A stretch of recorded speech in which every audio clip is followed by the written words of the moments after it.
Figure it out. Hello, this is Adam Koralik with Figure It Out Productions. The following video is part of our Quick Shoot series and is intended to aid the Dreamcast and gaming community. Hey guys, it's Adam here, and welcome to another episode of Keep Dreaming. I agree, it has been far too long, but the wait is over. We have a new episode. So in case you're not aware, somehow you got here anyway, the Sega Dreamcast is my favorite game console of all time. And one of the coolest things about the Sega Dreamcast is that even now in 2017, it still gets brand new titles, which is what I have here. This is a package from France that contains a brand new Sega Dreamcast game. Now, these games are not by major companies like Sega, who of course made the Dreamcast, or other big companies like EA, Activision, Ubisoft, whatever. They don't make games for the Dreamcast anymore. The games are done by independent developers and publishers, basically just guys, like individuals on teams that just decide for one reason or another that they want to put their game on the Sega Dreamcast. Now there's a multitude of reasons why that could or could not be. I've done whole videos discussing this actually, but the bullet points, basically the parent company, in this case Sega, doesn't care about it, so they don't pursue anyone with legal action. So it's kind of like, you have permission, go for it. The console of course uses disc-based media, so it's cheap to produce the actual discs. The console itself is easy to produce for it. It was never that complicated to program stuff for it in the first place. Relatively capable hardware as well, especially considering what it was capable of at the time. Now, of course, it's nearly 20 years old. But basically, most importantly, is that it has the ability to read unsigned code, which means that people don't need special machinery to create games for it. They can produce their own using what's known as the MIL-CD exploit to basically run games on there themselves. On top of all that, it of course has a relatively decent install base, meaning there's a lot of Dreamcasts out there for everyone to continue to play and to use, which is awesome. Now, the Dreamcast scene, especially lately, has been nuts. On average, it used to be like 1 or 2 games a year. Now it's like 5 or 6, which for a nearly 20-year-old dead console, that's pretty impressive. And I'm happy about it. In fact, it's so complicated now. There are games that are out that I don't have, and I'm trying to like, fuck, do I have that one? Do I need that one? What's the deal with that one? Like, I'm like perplexed. Like, there's one called Alice Dreams Tournament that is out. I have it. I have not done a video on it because there's a collector's edition coming, which I also ordered, and I really want to do it like all in one video. So I'm just sitting there waiting on it. And then there's some other ones that are out, but I don't have them yet, and I'm trying to work that out. And it's a lot of stuff. However, this one, like I said, from France, is out. I have it, and it's time to do the video on it. So I'm going to open it up, and we'll talk more about it. Here it is. This is a game called Escape 2042: The Truth Defenders. Now, this is by a guy named Orion Soft, or well, that's the name of the company. Now, he's no stranger to the Sega Dreamcast. He has been making games for it for quite a while. I have them in front of me. First up, he made a Lancer and Filia. This is actually 2 discs. One is a Lancer, one is Filia. They're basically like the game Myst. They're very similar to that. There was also one called Alice's Mom's Rescue, which was a pretty cool platformer that I honestly think a lot of people really slept on. This was a lot of fun. It looks simplistic, yes, but a lot of people unfortunately judge it on that simple basis. I thought the graphics didn't matter. What happened there, guys? Yeah, so a lot of people didn't play that. They really should. It's fun. There was also the Orion Puzzle Collection, which consists of 3 different games: Yopaz I-Star, Yopaz 3D, and Turtle Chomp. And on top of that, and probably most notably, there's Zia, the Goddesses of Magic, which is actually a 2D RPG. Aside from Pure Solar, this is the only RPG to have come out for the Dreamcast since its original demise, which is quite impressive. Fun fact about this one, I'm actually an NPC in this game. How cool is that? Now on top of that, all these games well, I personally like them all, and I've also done videos on every single one of them, so you can go check out what I originally said on them. So if any of them catch your eye, again, feel free to check out the videos that I had done once upon a time. One thing you'll notice about all of these, okay, so Escape 2042, which we will be talking about, and you'll see a lot of footage of, I'm going to play it and stuff in a bit, is a platformer, like an action-adventure platformer with a lot of puzzle-solving elements in it. Again, you'll see it soon enough. But you'll notice action-adventure platformer, let's call it a Myst strategy simulator. I'm not entirely certain what you call that. Point-and-click adventure, I think is the right term. Platformer, puzzle games, and RPG. Which genre is very noticeably absent? from the Dreamcast anyway. Shmups, shoot 'em ups, you know, little ship and it shoots at stuff. That's like 90% of the Dreamcast library, and yet Orion has never made one. He needs to be supported. You get what I'm saying? Like, he's like the guy making a bunch of variety on the console. You gotta back him. I'll put a link in the description to his website. All of his games are there. Feel free to check it out. One thing that's very fascinating about him is that he supports a wide range of consoles, and it always seems very odd, like what the combination therein is going to be. Some of these games, like, will have a PC version. I get that one, but sometimes they'll have an Atari Jaguar CD version. Like, there's an Atari Jaguar CD version of A Lancer and Fleet and Alice's Mom's Rescue. And I believe this new one, Escape 2042, he is making an Atari Jaguar CD version. You know anybody else who's making Jaguar CD games? It's not very common. He also, in this particular case, Escape 2042, this game is out on the original Game Boy, as well as the Sega Genesis and the PC. Now, there's something incredibly, obviously I haven't opened it, I haven't even taken out the plastic wrap yet, which I will do very shortly and show you the disc and all that stuff. But one thing that's interesting to note about this particular disc, having looked into this, is that the Sega Genesis version, which I do not have, if you were to put that in your Sega Genesis and play it, of course it would have sound, it would have music, but it would have like the limitations of the cartridge version of the game. Whereas CD quality music is always better, right? Well, you can actually take this disc, the Dreamcast disc, and pop it into your Sega CD, provided you have one, while playing the Genesis version of the game, and the combination will use the music from the Dreamcast disc on the Sega Genesis version. That kind of fucked your head a little, because when I first read that I was like, what? There was only one other game that ever did that. It was Pure Solar for the Genesis, came with a bonus music CD, where exactly you could do that.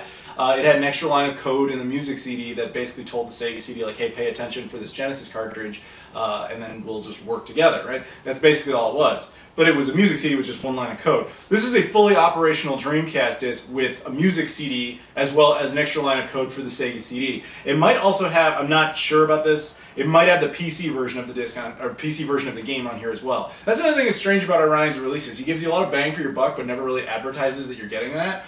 Or at least he's subtle about it. Like for these two games, for example, I know for certain, the Orion Puzzle Collection and Zia, the Dreamcast versions have the PC version of it as a freebie, just thrown on the disc. So if you put this in your computer, you can just run the PC version straight from there, which is pretty neat.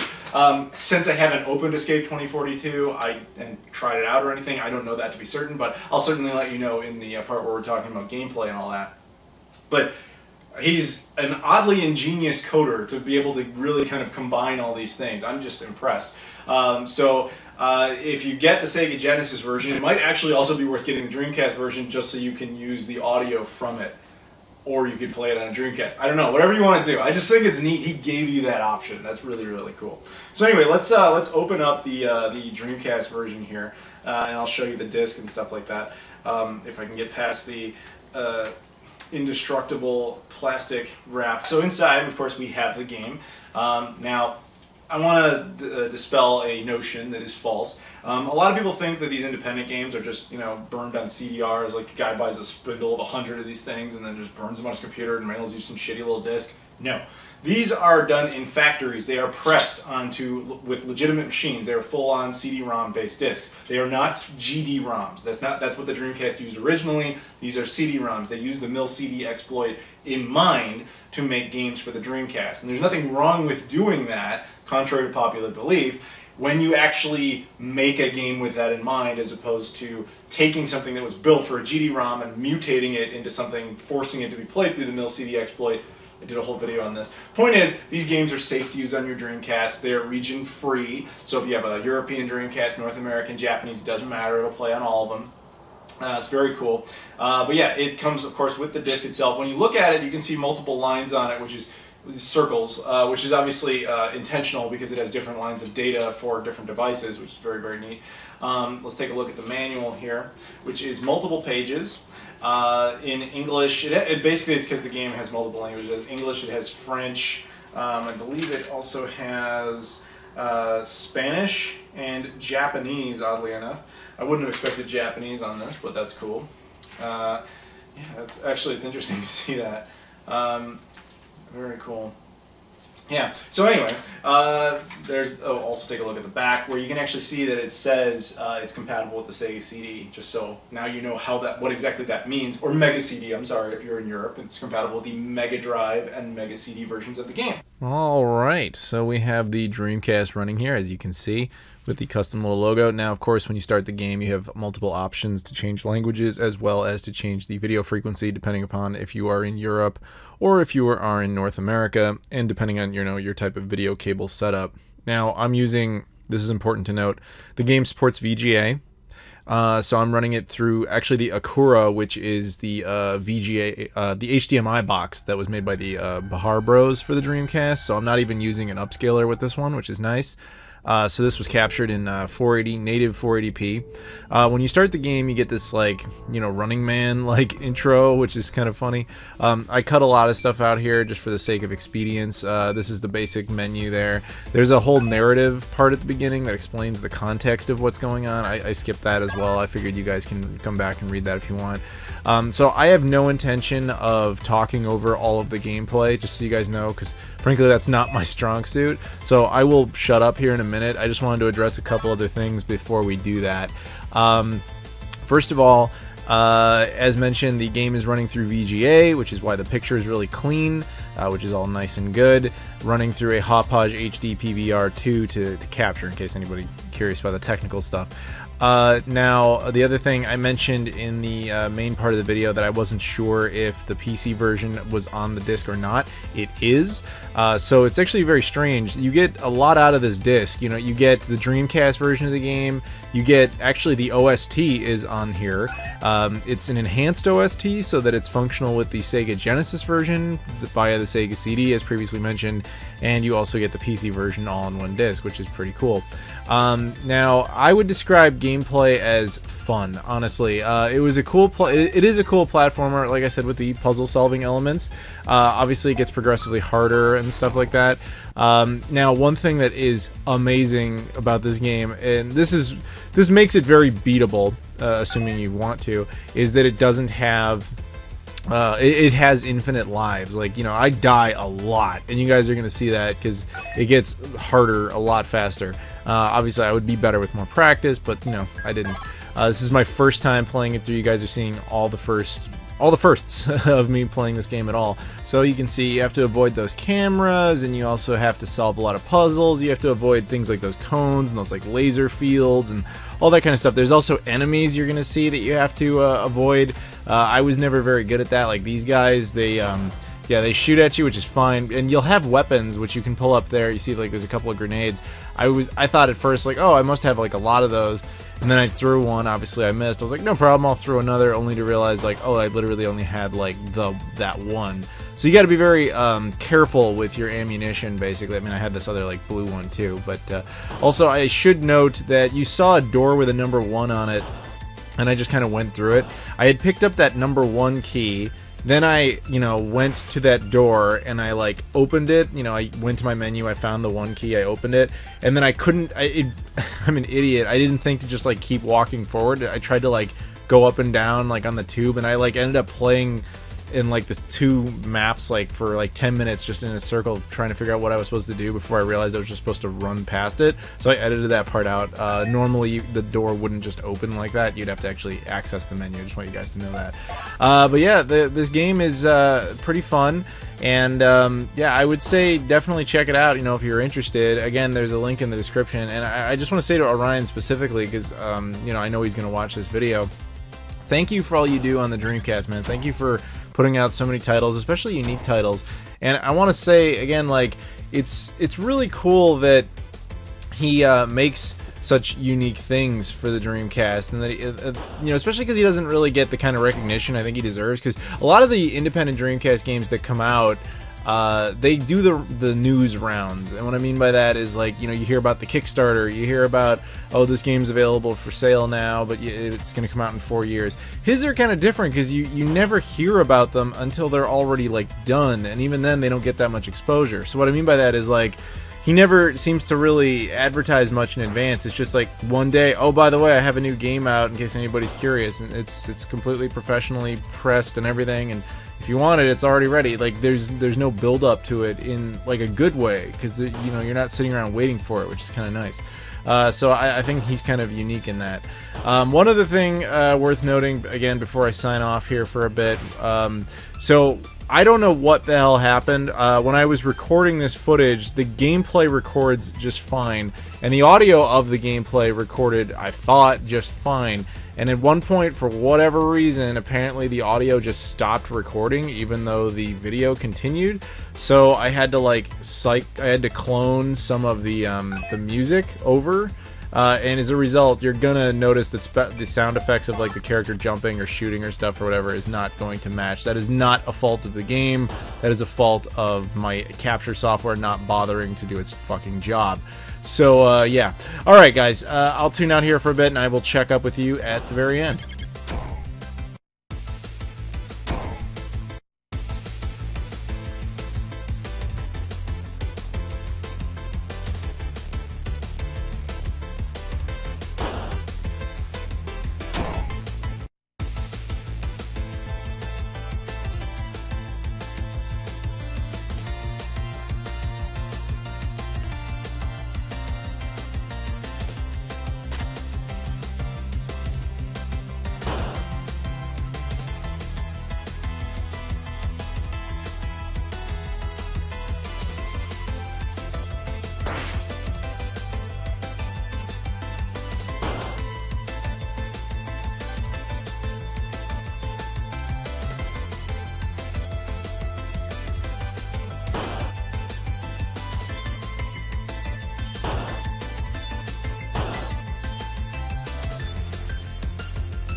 I guess who's back? Back again. Adam's back. Don't tell a friend. Anyway, terrible music reference aside, and I like that song. But, yeah, no, hi. So what do you guys think of this game so far? I think this is pretty fun, man. I had a good time. I mean, it's surprisingly addictive. The only reason I stopped is I was like, oh, right, I'm recording this, and I have a job to do. But yeah, so check it out if you get the chance. Again, the link is in the description. One thing to note is the password system. I'm sure you noticed it a couple times. You'll see it again here in a second. It has nothing to do with like in-game stuff. It's an old school password system where you would, like this thing here, you would basically plug this in at the beginning of the game to resume your progress. No saving in this game. Anyway, thank you very much to Orion. Thank you guys for watching, and I will see you all later.